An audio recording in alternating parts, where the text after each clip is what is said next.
We are in Norway on the southwest coast. More specifically a kilometer south of Kopervik, which is the municipal center in Karmøy.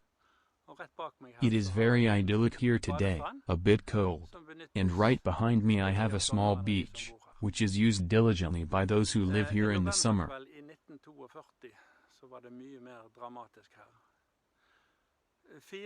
In November evening in 1942, it was much more dramatic here. 4 British bombers that had dropped sinking mines in the main ship lead, which goes right next to me here. They were discovered by the Germans and shot at by anti-aircraft artillery, and one of the planes was hit and crashed just north of where I now stand, and wreckage were scattered just in this area.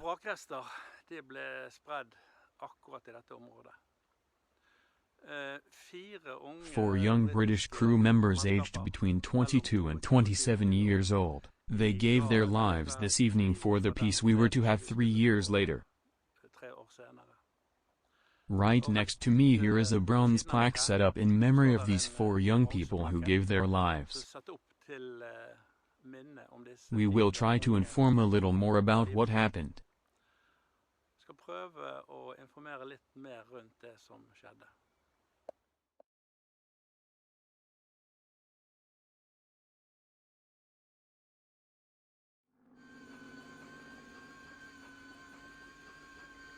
It may have looked something like this when 4 Handley Page Hampton bombers took off from the airport near the town of Wick in Scotland this November evening in 1942. The 4 bombers took off around 6 o'clock in the afternoon. The mission was to drop sinking mines on the west coast of Norway north of island Karmøy and the city of Haugesund.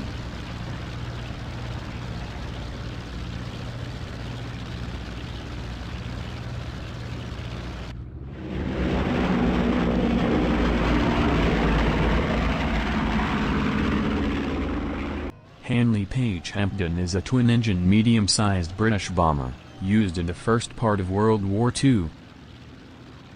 The aircraft belonged to the Royal Air Force 144 Squadron.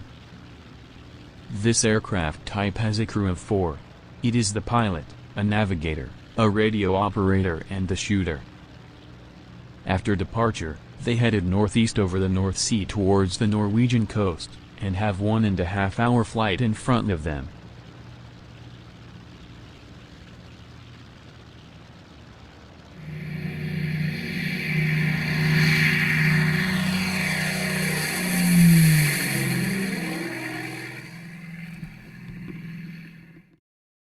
The main ship lead, called Karmsundet between the island of Karmøy and the mainland, is the start of the sailing route along the Norwegian coast.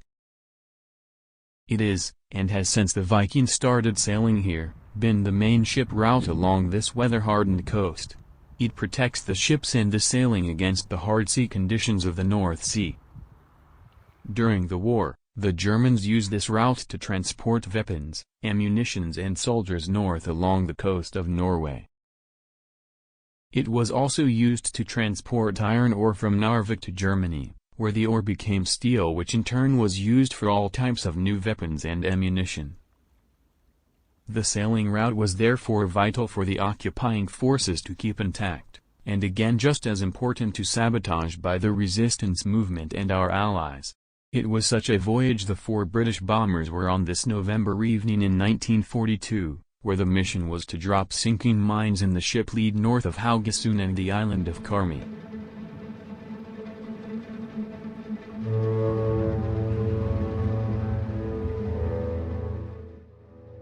After allegedly dropping the mine load at the planned location, the bomber we here discuss sets the course south of Karmsundet between the city of Haugesund and the island of Karmøy.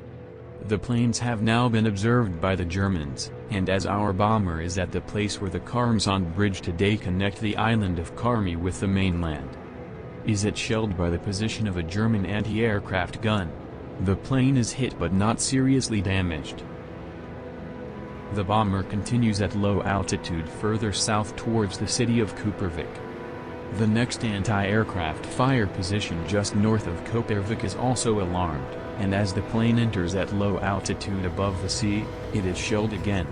This time, the Germans get in more hits with track-light grenades, and the plane catches fire. Eyewitnesses say that the plane, which now looked like a fireball, continued for about a kilometer before it crashed into the coastline, just south of Kopervik. Here the plane explodes and almost pulverizes when it hits the ground. In this idyllic picture from 1959 we see the place where the tragedy took place in 1942. The community center in Karmi, Kopervik, can be seen in the background. At point 1, the German air defense position that shot down the plane was located here. Point 2.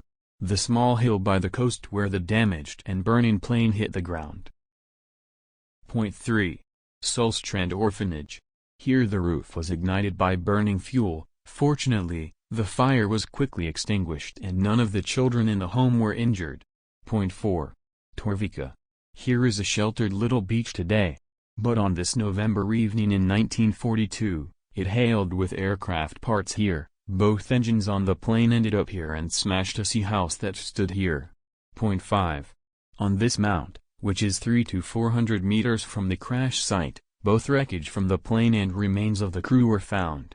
Only the remains of 3 of the crew were found.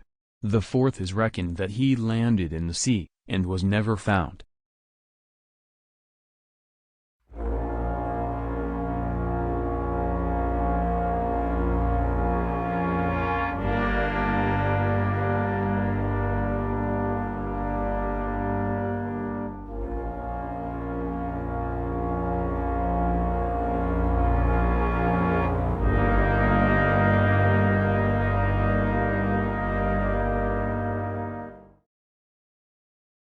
In September 2017, in connection with the fact that it was 75 years since the incident took place, a memorial ceremony were held in Torvika. 6 English family members after the dead were present during the memorial service. Karmi Municipality by Mayor Jarle Nielsen, and Kopervik History Society by Svein Munkegjord participated with speeches and demarcation of the memorial. Pupils from the local school read poems, and the school band contributed with music. The memorial service ended with the singing of the Norwegian national anthem. Despite many attempts from both English and Norwegian sides, it has not been possible to find out where the remains of the 3 that were found are buried.